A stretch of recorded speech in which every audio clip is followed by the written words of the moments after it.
Hello friends, welcome to home food zone. இன்றைக்கி இந்த வீடியோவில் ரொம்பவே ஹெல்த்தியான சூப்பரான ஒரு ரெசிபி. நீங்கள் ஸ்நாக்ஸாகவும் கொடுக்கலாம், பிரேக்ஃபாஸ்ட்டாகவும் கொடுக்கலாம். இது எப்படி செய்யறது நம்ம பார்க்கலாம். இது செய்கிறதுக்கு ஒரு பவுலில் 2 கப் அளவுக்கு கம்பு எடுத்துக்கோங்க.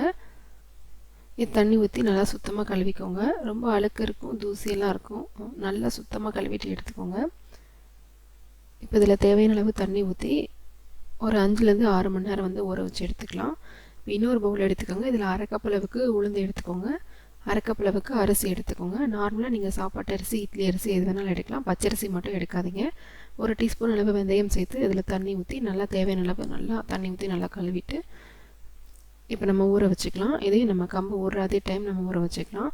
ரெண்டுமே தனித்தனியாக ஊற வச்சுக்கோங்க. ஏன்னா இந்த கம்பு ஊற வச்சதுக்கப்புறம் பார்த்திங்கன்னா ரொம்ப அழுக்கு மண்ணெல்லாம் இருக்கும். திரும்பவும் நல்லா வாஷ் பண்ண வேண்டியது இருக்கும். திரும்பவும் நல்லா கழுவிட்டு தண்ணியில் வடிகட்டிட்டு எடுத்துக்கோங்க. உளுந்தும் அதே மாதிரி தண்ணி வடிகட்டிட்டு எடுத்துக்கோங்க. இது ரெண்டுமே மிக்ஸி ஜாரில் மாற்றிக்கலாம். காரத்துக்காக 2 காஞ்ச மிளகாய், 1 பச்சை மிளகாய் சேர்த்து 1 டீஸ்பூன் உப்பும் சேர்த்து இதை அரைச்சிக்கலாம். தண்ணி எவ்வளோ அரைக்கிறதுக்கு தேவையோ அவ்வளோ மட்டும் ஊற்றிக்குவோம், ரொம்ப தண்ணி ஊற்றிடாதீங்க.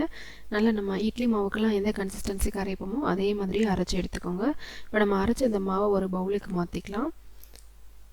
இப்போ இதை மூடி வச்சுட்டு ஒரு 3 மணி நேரம் அப்படியே விட்டுருங்க. டைம் இருந்ததுன்னா ஒரு 5 மணி நேரம் கூட நீங்கள் புளிக்க வைக்கலாம். குறைஞ்சது ஒரு 3 மணி நேரமாவது விடணும்.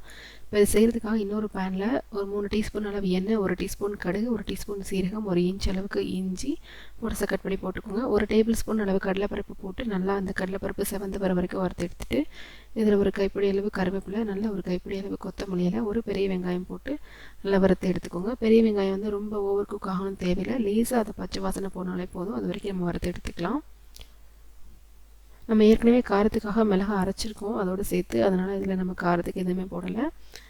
இப்போது நம்ம இந்த வெங்காயம் வறுத்து எடுத்தாச்சு. மாவு நல்லா ஓரளவு புளிச்சிருக்கு. 3 ஹவர்ஸ் கழித்து பார்த்திங்கன்னா கரெக்டாக இருக்கும். திரும்ப ஒரு தடவை நல்லா மிக்ஸ் பண்ணிவிட்டு இதில் ஒரு 1/4 டீஸ்பூன் அளவு பெருங்காயத்தூள், கூடவே நம்ம வறுத்து எடுத்து வச்சுருக்கிற இந்த வெங்காயம் மிக்ஸையும் சேர்த்து நல்லா கலந்துக்கலாம். மாவு கன்சிஸ்டன்சி இந்த மாதிரி இருந்தால் சரியாக இருக்கும். ஒருவேளை உங்களுக்கு ரொம்ப கட்டியாக இருக்கிற மாதிரி இருந்ததுன்னா கொஞ்சம் தண்ணி ஊற்றி கூட இந்த ஸ்டேஜில் மிக்ஸ் பண்ணிக்கலாம். இப்போ இது நல்லா மாவு நம்ம கலந்து எடுத்தாச்சு. இப்போ இது நம்ம பணியாரமாக சுட்டு எடுக்கலாம். பணியாரக்கல்ல சூடு பண்ணிவிட்டு ஒவ்வொரு குழிலையும் ஒரு 1/4 டீஸ்பூன் அளவுக்கு எண்ணெய் ஊற்றிக்கோங்க. நல்லெண்ணெய் ஊற்றி சுட்டிங்கன்னா இன்னும் ரொம்ப ரொம்ப நல்லாயிருக்கும். இதில் மாவு 3/4 அளவு நிரம்புற மாதிரி ஊற்றிக்கோங்க.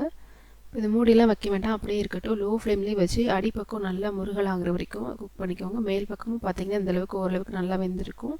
இப்போ இதை நம்ம திருப்பி போட்டுக்கலாம். திருப்பி விட்டு திரும்ப ஒரு 2லேருந்து 2 நிமிஷம் வரைக்கும் அப்படியே இருக்கட்டும். எந்த அளவுக்கு டைம் கொடுத்து சுட்டு எடுக்கிறோமோ அந்த அளவுக்கு வெளியில் நல்லா கிறிஸ்பியாக சூப்பராக வரும். பார்த்தாலே உங்களுக்கு தெரியும். பார்த்திங்கன்னா தெரியும், 2 சைடு நல்லா வெந்ததும் இதை நம்ம எடுத்துடலாம். இதே மாதிரி மீதி இருக்கிற மாவு எல்லாத்தையுமே போட்டு சுட்டு எடுத்துக்கோங்க.